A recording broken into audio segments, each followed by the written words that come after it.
Kommt jetzt der digitale Euro? Kommt es also zum Albtraum aus Überwachung, aus künstlicher Intelligenz und dem Ende der Freiheit? Mit diesen spannenden Fragen wollen wir uns einmal in diesem Video auseinandersetzen.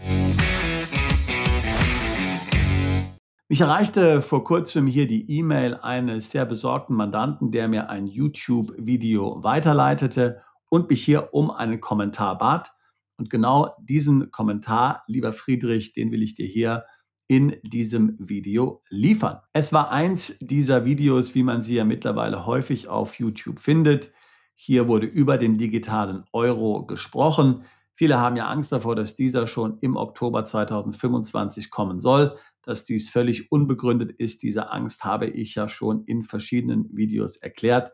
Niemand spricht hier vom Oktober 2025.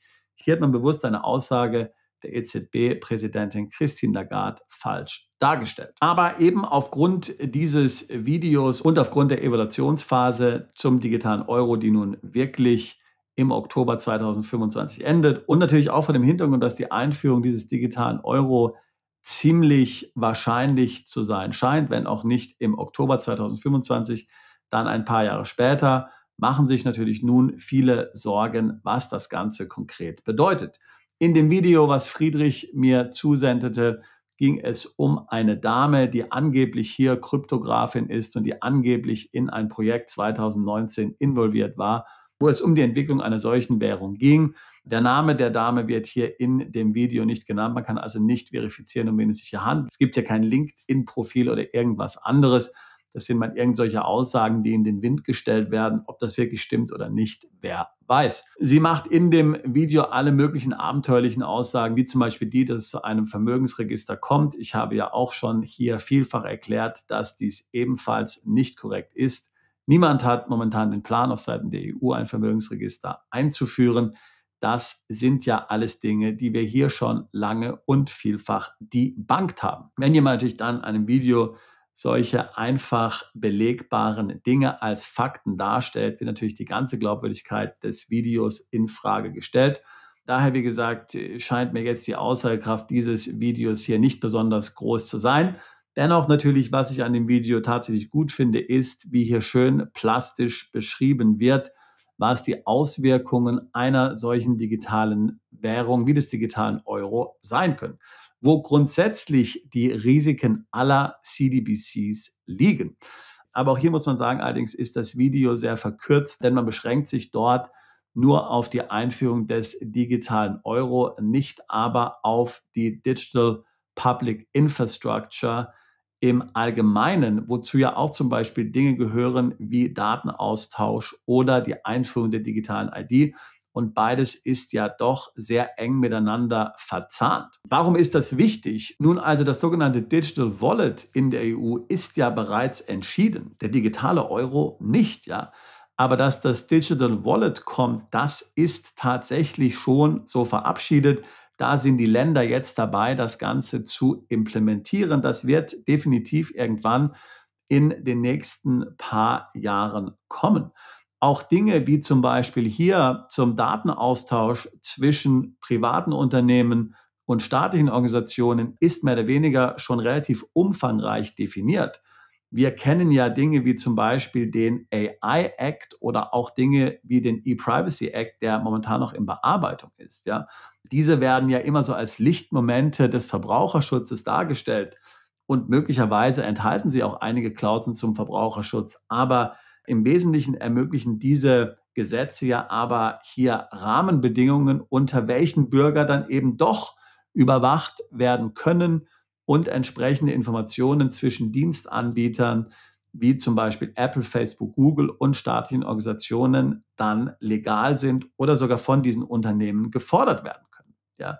Also zum einen schützen sie vielleicht den Nutzer, zum anderen legen sie die rechtliche Grundlage, wie hier die Privatsphäre des Benutzers hier auf das Schlimmste, will ich einmal sagen, missbraucht und missachtet werden kann.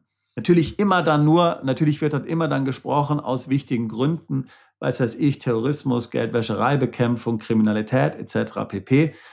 Das ist schon klar, aber das ist ja dann alles auch mal Auslegungssache.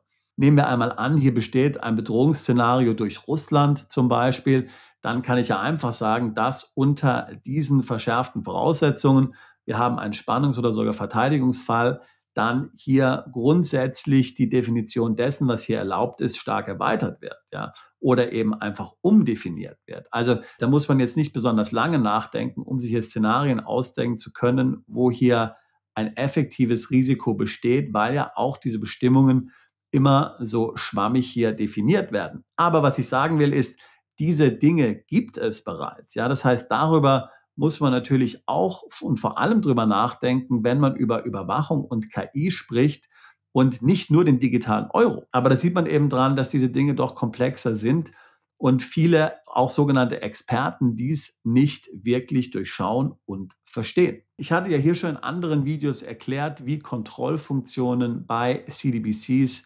tatsächlich funktionieren werden. Da brauchen wir jetzt nicht hier groß zu theorisieren. Da gibt es ja schon verschiedene Modelle in verschiedenen Ländern, zum Beispiel auch in Deutschland, wie sowas funktionieren könnte. In Deutschland haben wir zum Teil in manchen Bundesländern die sogenannte Bezahlkarte hier, die Flüchtlinge nutzen, und dort sind Kontrollfunktionen bereits drin enthalten. Also man darf kein Bargeld abheben. Man darf nur das Geld für bestimmte Dinge ausgeben.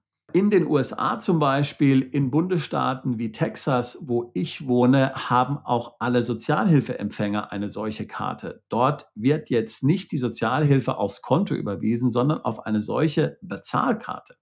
Diese Bezahlkarte in den USA kann dann der Sozialhilfeempfänger verwenden, um Essen zu kaufen, aber natürlich kein Alkohol, auch kein Hundefutter und nichts anderes als Essen. Er darf das auch nur in Texas tun. Er darf jetzt nicht in einen anderen Bundesstaat fahren und dort das Geld ausgeben. Man darf auch nicht Geld auf dieser Karte sparen. Wenn du deine Sozialhilfe nicht verbrauchst, dann wird letztlich das Guthaben am Ende des Monats storniert. Und natürlich ist man jetzt konkret daran, alle möglichen anderen politischen und ideologischen Zwangsmaßnahmen in diese Karten mit einzubauen. Zumindest denkt man darüber nach. Es würde zum Beispiel darüber nachgedacht, dass es nicht mehr möglich sein soll, Fastfood zu kaufen. Momentan kannst du die Karte verwenden in Texas, um zu McDonald's zu gehen. Das soll möglicherweise gesperrt werden in Zukunft. Stattdessen kannst du zum Beispiel Saatgut kaufen, damit du dein eigenes Essen anpflanzen kannst. Saatgut per Definition ist jetzt ja keine Nahrung, also bisher könntest du kein Saatgut kaufen, aber man will die Leute vielleicht dazu ermuntern, ihren eigenen Garten anzulegen, zum Teil wenigstens ihr eigenes Essen anzubauen, also soll auch Saatgut genehmigt werden. Das sind ja genau solche Ansätze, die wir immer im Rahmen von CDBCs letztlich fürchten und auch hier kritisieren. Ja, dass nämlich im Grunde genommen Geld dazu verwendet wird, um bestimmte Entscheidungen von Verbrauchern zu steuern, je nachdem, wie es der politische Wille gerade so möchte. Und dann fragt man sich natürlich, wie sollen Bürger in Zukunft ermuntert werden, den digitalen Euro zu verwenden und nicht mehr zum Beispiel ihre herkömmliche Bankkarte oder das Bargeld vielleicht, das sie in der Tasche haben. Nun, hier kann natürlich dann der Staat ganz einfach sagen, dass Produkte günstiger sind, wenn man sie mit dem digitalen Euro bezahlt, als wenn man sie nun mit Bargeld bezahlt oder mit seiner herkömmlichen Bankkarte. Das wird natürlich hier ein einfacher Grund sein, den Bürger zu ermuntern, den digitalen Euro zu verwenden. Also wir sehen schon, da gibt es vielerlei mögliche Kontrolloptionen. Natürlich muss man eins völlig sagen, das ist jetzt alles reine Spekulation. Ja? Ich würde sogar sagen, dass es ziemlich unwahrscheinlich ist, dass solche Kontrollfunktionen hier eingebaut werden, denn man hat ja in Ländern wie zum Beispiel der Sowjetunion oder auch in China gesehen, dass zu viel Kontrolle eigentlich für den Staat nicht besonders gut ist. Ja? Die Sowjetunion ist am Ende daran gescheitert, weil es komplett unmöglich ist, den Bürger so zu kontrollieren und generell einen Staat nach diesen Prinzipien zu leiten. China hat begonnen, schon vor Jahrzehnten sich zu öffnen. Chinesen dürfen nun viel mehr und sind in vieler Hinsicht sogar natürlich freier, als wir es sind. Ja? Sie dürfen auch das Land verlassen, sie dürfen reisen, man darf sein Unternehmen gründen und vielfach, wie gesagt, sind gerade Kleinunternehmer durchaus hier kapitalistischer als jetzt bei uns hier in der Europäischen Union, weil man einfach realisiert hat, die totale Kontrolle ist im Grunde genommen gar nicht so sinnvoll. Wenn ich hier bewusst und zentral und gezielt Kontrolle einsetze seitens des Staates, wie es in China ist, das ist immer noch garantiert ein Überwachungsstaat, dann erreiche ich im Grunde, dass ich den Staat stärke, weil ich habe natürlich einmal mehr Steuereinnahmen. weil das die wirtschaftliche Aktivität fördert, wenn ich den Menschen mehr Freiheit gebe, wenn sie konsumieren können, wenn sie Produkte kaufen können, wenn sie reisen können. Aber ich verliere letztlich die Kontrolle trotzdem nicht. Daher also ein totaler Kontrollstaat mit all diesen Funktionen, die CBDCs im Grunde genommen haben können, vergleichbar mit der Flüchtlingskarte oder der Karte für Sozialhilfeempfänger aus Texas, wie ich sie gerade eben beschrieben habe, halte ich persönlich eigentlich nicht für besonders wahrscheinlich. Aber natürlich, es ist ganz klar, die Technologie bietet diese Möglichkeiten und deswegen muss man das Ganze natürlich sehr in Frage stellen. Man muss natürlich der Ehrlichkeit halber auch sagen, dass in dem Vorschlag zum digitalen Euro der Europäischen Union auch anonymes Zahlen möglich sein soll. Ja? Das heißt, das Ganze kann natürlich auch überraschend positiv sich wenden, wenn diese Funktionen aktiviert werden zum anonymen Bezahlen. Aber das Problem ist eben, man gibt dem Staat letztlich die Macht in die Hand, diese Dinge für einen zu entscheiden. Und natürlich ist das etwas, was für die persönliche Freiheit ein großes Bedrohungspotenzial hat. Aber jetzt möchte ich nochmal auf die anderen Bereiche der sogenannten Public Digital Infrastructure zurückkommen. Und das ist das Data Sharing und natürlich dann auch das Digital Wallet. Wir alle kennen ja und fürchten ja die Data-Sharing-Funktionen in WhatsApp, Facebook, Instagram und den anderen Social-Media-Applikationen und natürlich dann auch jene Funktionen, die zum Beispiel in das Apple-Betriebssystem integriert sind. Wir wissen zum Beispiel, dass Facebook teilt mit seinen Medienpartnern, welche Apps man auf dem Telefon installiert hat, wo man sich gerade befindet, was man so gemessaged hat, was man sich online anschaut auf dem Browser. Manche sagen sogar, dass Facebook hier Unterhaltung abhört, wobei ich das nicht glaube, dass das so ist. Dem hat Facebook auch widersprochen. Also es gibt zwar Apps, die hier mit abhören, aber Facebook meiner Meinung nach tut das nicht. Aber vielleicht, wer weiß. Aber es geht natürlich noch weiter. So melden zum Beispiel Apple-Handys an den Apple-Server andere Geräte, die hier mit dem Handy in einem Raum sind. Wenn du hier mit 5 anderen Personen, mit 5 anderen Handynutzern in einem Raum zusammen bist, dann registriert dein Handy diese Infos und schickt diese Info an den Apple-Server. So konnte man ja zum Beispiel bei Corona tracken, an wen man sich hier möglicherweise infiziert hat, weil eben das Handy wusste, mit wem man in einem Raum war. So, das Handy weiß natürlich auch, welche Produkte du kaufst, welche Services du kaufst, wo du einkaufst, wie viel Geld du überhaupt hast zum Ausgeben. Und all diese Infos werden getrackt und all diese Infos werden hier mit verschiedenen Firmen geteilt. So, jetzt stell dir einmal vor, dass du eine staatliche ID-App auf deinem Telefon hast, ja, so ein Digital Wallet, wo dann ein Personalausweis, ein Führerschein, vielleicht auch sogar ein Reisepass drin enthalten ist. Es ist so davon auszugehen, dass dieses Wallet dann all diese Dinge tracken kann, von denen ich gerade eben gesprochen habe, die bereits Facebook, WhatsApp, Instagram und so weiter heute schon tracken können. Oder dass der Staat dann diese Unternehmen verpflichtet, diese Informationen mit dem Wallet zu teilen. Das heißt, wir brauchen möglicherweise gar nicht mal den digitalen Euro, um hier eine sehr umfangreiche Überwachung durch den Staat sicherzustellen. Allein schon durch die Tatsache, dass du ein Wallet installiert hast, kann der Staat dann auf seinen Servern nicht nur deine ID speichern, wo du dich aufhältst, mit wem du in einem Raum warst, sondern auch, was du gekauft hast, wie du Geld ausgegeben hast, wie viel Geld du hast, welche Webseiten du dir anschaust, welche YouTube-Videos dir anschaust, welche Kommentare du hinterlässt, welche E-Mail du schreibst und so weiter und so fort. Ja. Der digitale Euro ist ja dann hier wirklich nur noch eine zusätzliche Komponente, wo dann der Staat tatsächlich in die Rolle dessen kommt, der dann auch das Geld verwaltet und Entscheidungen darüber treffen kann, was jetzt genau hier auf deinem Konto passiert, wenigstens wenn es der Staat so tun möchte. Aber wie gesagt, die Überwachungsfunktion durch das Wallet und die Data Sharing Agreements, die dann zum Beispiel im Rahmen des E-Privacy Act oder des KI Act dann aktiviert werden, sind doch ebenso besorgniserregend wie der digitale Euro. Und vor allen Dingen sind ja diese Dinge alle schon beschlossen. Ja? Alles, was wir über den digitalen Euro sagen, ist ja alles komplett rein hypothetisch. Das mag kommen, das mag nicht kommen. Also ich gehe davon aus, dass er kommt, aber in welcher Ausgestaltung, das können wir jetzt ja noch gar nicht so wirklich sagen. Daher, was mein Tipp an dich ist, ich würde mir jetzt nicht unbedingt Sorgen über all das machen, was möglicherweise kommt und von dem wir noch nicht genau wissen, wie es genau kommt, sondern befasst dich mit dem, wo wir schon tatsächlich Beweise haben, Gesetzesbeschlüsse, Initiativen, angekündigte Pläne seitens der EU, seitens der Regierung, seitens der Behörden, welche Dinge tatsächlich kommen werden. Und selbst wenn der digitale Euro nicht halb so schlimm ist, wie du jetzt befürchtest, kann dennoch die totale Überwachung mehr oder weniger hier sichergestellt werden, auch durch die anderen Elemente der Digital Private Infrastructure. Und damit schließt sich ja dann der Kreis, weil das sind ja genau hier dann die Technologien, die immer auch von den großen Tech-Konzernen wie Google, Microsoft, Facebook und so weiter vorangetrieben werden. Und das ganze Thema Public-Private Partnerships, ja, wo also hier der Staat mit großen Unternehmen zusammenarbeitet, das ist ja zum Beispiel das, was beim World Economic Forum immer so hochgehoben wird. In Davos, du weißt schon, Klaus Schwab und so weiter und so fort. Ja. Also auch hier gibt es alle möglichen Verschwörungstheorien. Viele von denen sind alle relativ unglaubwürdig. Aber dieses Thema hier, Public-Private Partnerships, ja, was genau in diesem Digital Wallet implementiert ist, das ist bereits Realität, ja.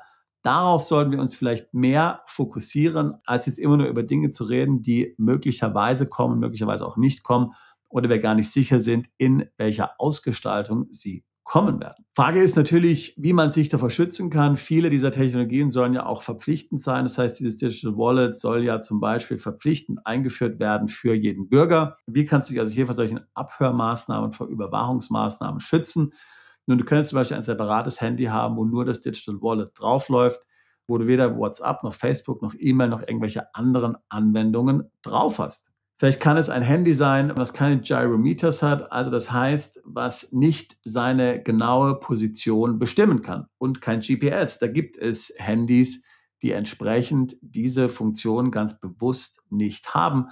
Wir haben ja auch schon dazu zum Beispiel Workshops veranstaltet, genau zu diesem Thema. Und dann bleibt natürlich der Blick ins Ausland. Ja, vielleicht macht es Sinn für dich, ins Ausland umzuziehen. Es gibt ja Länder, die zum Beispiel beim Thema CBDC nicht mitmachen wollen, wie zum Beispiel die USA. Dort könntest du zum Beispiel ein Konto aufmachen, wie auch in anderen Nicht-EU-Ländern, die ja dann hier nicht Teil des sogenannten zentralen EU-Kontenregisters sind. Das sind alles konkrete Maßnahmen, mit denen du dich möglicherweise schützen kannst. Zu vielen dieser Maßnahmen reden wir ja auch auf diesem Kanal. Oder vielleicht überlegst du dir hier eine Staatsbürgerschaft eines anderen Landes zu besorgen. Es gibt ja auch Länder außerhalb der EU, möglicherweise kleine Länder, die gar nicht die Mittel haben, hier eine solche digitale Infrastruktur zu etablieren.